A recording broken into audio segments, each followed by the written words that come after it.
Slick, slick. Wait till that mother start hitting that body. Yeah. Alvarez with that mother body. Oh, look how slick. Mike, look how slick he is. Oh, he's gonna go. In August of 2024 against Israel Majima to make him a 4-division champion. That's it.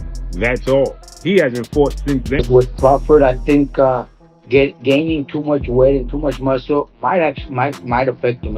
If they're thinking of surviving and being able to take a punch and being able to go around. Mike Tyson has weighed in on the potential showdown between Terence Crawford and Canelo Alvarez, warning fans that Crawford is simply too small to compete with the Mexican superstar. He believes there's little chance for Crawford to emerge victorious and suggests that the fight may not generate much interest, intensifying the pre-fight debate. Terence Crawford is simply too small and doesn't have a chance to beat Canelo Alvarez. I am Mike Tyson. He says that this is a fight that nobody calls for. It's just simply too much of a size difference. Shannon Briggs is the believer in styles make fights, skill set, and the skill set of Canelo Alvarez versus the skill set of Terence Crawford favors the skill set of Terence Crawford, not only just to win, but to possibly stop Canelo Alvarez for the first time in his career. Now, Canelo Alvarez is a first ballot Hall of Famer. Terence Crawford is a first ballot Hall of Famer. Terence Crawford is 4-division champion, undefeated, 2-division undisputed champion. Canelo Alvarez is a 4-division champion, 2-time undisputed super middleweight champion, and reigning undisputed super middleweight world champion with a record of 63 wins, 2 losses, 2 draws, 39 wins by way of knockout. Gabe Rosado, a seasoned veteran in boxing, shared his thoughts on a possible clash between Crawford and Canelo. He expressed skepticism about Crawford's power to hurt Canelo, highlighting Canelo's durability and experience against hard-hitting opponents, which raises questions about Crawford's ability to inflict significant damage. I don't see how Crawford can hurt Canelo, because Canelo's been in there with Kovalev. He's been in there with Bivol. He's been in there with big punchers. Saying, so it's like, how can a guy that's really a 47-pounder, even though he's up in weight, obviously how you can Canelo? You know what I'm saying? It just feels completely. Your body is different to absorbing a bigger blow. So, you know what I'm saying? But it's like, when I sparred the guys in the lower weight classes and they hit me, bro, it's like no disrespect, but it just feels like you get hit with a pillow. It's different. To be a murderous puncher at 147, but if I'm walking around 185 and I'm a solid guy and I'm used to fighting guys, you know, with different kind of power, for a guy that's a welterweight, it just feels like a pillow. Boxing analyst Showbiz the Adult offered a straightforward opinion on the matchup, asserting that Crawford cannot beat Canelo. He pointed to size, strength, and stylistic differences, emphasizing Canelo's extensive experience across weight classes as a key advantage that Crawford would need something extraordinary to overcome. Spaceman Films. What up, Biz? Who you got? Canelo Crawford. Yeah. Got Canelo. I heard the punches that he hit Charlo with. I don't know if Crawford can absorb those punches. I know he's a great force. When you come from 147 to put on a better fight than I don't even know what that means. I don't know if that means that Crawford is so great and he can do that, or that means that Charlo set the bar so damn low that anybody could do better than Charlo did last night. You still really pay the bill? Is that what you said? Pay the bill. That's why Canelo should. Renowned trainer Robert Garcia voiced concerns about Crawford's decision to gain weight for the fight. He warned that rapid or significant weight gain could impair Crawford's speed and stamina, and he clarified that Mayweather's success against larger opponents was rooted in technique, not size, cautioning that size could be a disadvantage.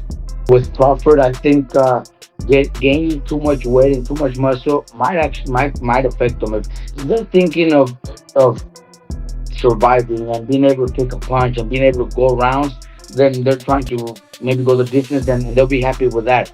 But I think Crawford's natural talent, Mayweather had it. You know, you guys were just mentioning it right now.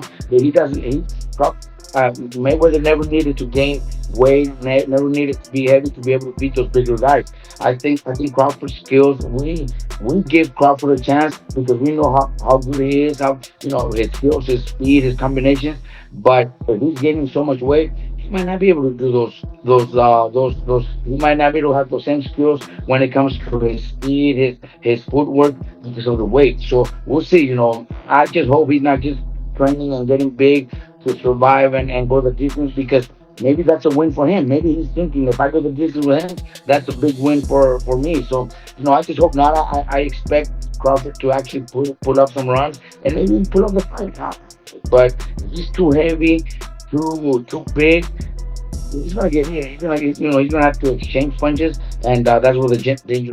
Gary Antoana praised Canelo Alvarez's mastery of his craft, noting that Canelo's understanding of his strengths and refined skills make him a formidable opponent. He highlighted that Crawford would struggle to disrupt Canelo's rhythm, given the Mexican champion's adaptability and confidence at his best. Canelo, he is mastered his style. Typically, Latinos, they got their own style versus melanated blacks.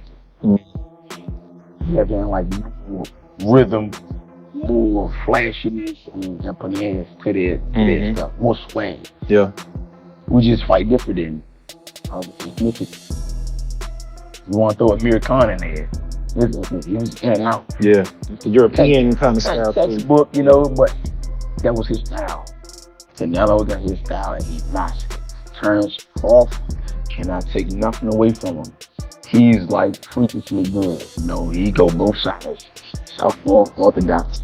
And I feel like he adapt well. But it don't take much to get hit. Especially these little 8-ounce gloves. He cannot slip up. He cannot slip up. He's gonna have to stay set from bing to bing from around 1 to 12. And he better be in shape. Yeah. He's talking about like not 12 round shape. He's talking about like 16 round shape. Former champion Chris Algieri discussed the challenges fighters face when moving up weight classes. He explained that gaining size can alter a fighter's timing and endurance, cautioning that while Crawford may appear bigger, the physical adjustments could impact his performance, especially in the later rounds. Right. So that's another aspect of that comparison. And yes, exactly what the champ said, exactly what Abel Sanchez said. You're going to put on weight, you're going to be a different fighter. And I can say this, even as a fighter as myself, as I've gotten heavier in my retirement, I try and move around the gym, it just feels different. And even when you start camp, you feel different in the beginning than you do at the end. But listen, we're still 4 or 5 weeks away. I don't know exactly what Terence is weighing right now, and even if he does say what he weighs, man, he's gone out there and said he's weighed, all types of crazy numbers just to get people to get media to respond. So it's really not really going to know until the fight and we see these guys next to each other. He might look bigger right now, but he might not be that heavy. He might still be in the range that these guys are targeting for the fight itself. But I will say this: if you look at it historically, Floyd Mayweather, when he fought Canelo Alvarez, Floyd was 36 years old. Canelo was a young man. I think he was 21 or something like that, or 20, under 23, whatever the case may be. Floyd came in how Floyd always comes in. He didn't try to put on weight for that fight. I think he came in 150 pounds, like he always did in his big fights, and even at 36 years old. And it was his speed, it was his technical proficiency, it was his skill, and his jab, which is what gave Canelo fits all night long and eventually why he lost 11 rounds to 1. So I don't know that Crawford really needs to be packing on this muscle. And I have actually argued in my own head. I'm like, yeah, but he's older. He's not Floyd. Floyd was 36. A boxing analyst confidently predicted that Canelo Alvarez would not lose to Crawford, citing Canelo's power, resilience, and ability to control the fight's range as key factors. The analyst believes Crawford's inability to hurt Canelo would make it difficult for him to sustain offense over 12 rounds.